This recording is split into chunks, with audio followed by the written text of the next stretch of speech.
Соңғы елларда ауыл хуҗалыгы предприятиеләре кем багыш үстерү белән ныклап шөгыльләнә башлады. Аны Буа районы крестьян фермер хуҗалыкларында да игәләр. Кыйммәтле культура дип саналган кем багыш урагына фермер Данис Әхмәтҗанов комбайнчыларда төште. Уңыш һәр гектардан 35 центнердан да ким түгел.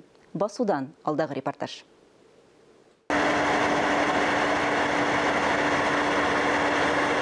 Комбайнчылар әлегә кадәр бөртеклеләрне җыеп алсалар, хәзер көнбагыш сугуга киришкәннәр. Ындыр табагына көненә уртача 8-10 бункер саталар. 70 яшьлек автомобиль йөртүче Әнвәр Әхмәтшин ташып өлгертеп тора.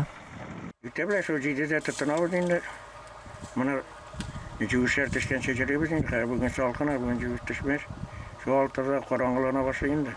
Данис Әхмәтҗанов крестьян фермер хуҗалыгында арпа, бодай, чигендер игәләр.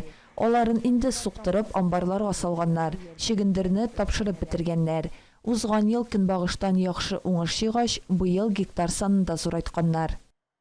Әргә хәтле туры эшләдек. Игеннәр белән, чигендер белән, аның белән генә барып булмый. Төрле культуралар белән эшләргә кирәк. Потому что игеннәр уже августта игелеп бетә. Комбайннар уже кайтып баса, кешеләргә эш була.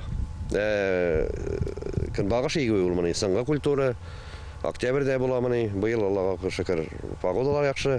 Погода бирмәгән булса инде, ноябрьдә, декабрьдә сугып була. Шуңа күрә круглый ел эш бар дип әйтергә була. Көнбагышны фермер 2нче ел чәчә. Яңа культураны игү өчен аның технологиясын өйрәнергә, комбайннарга ургычларны да үзгәртеп кырырга туры килгән.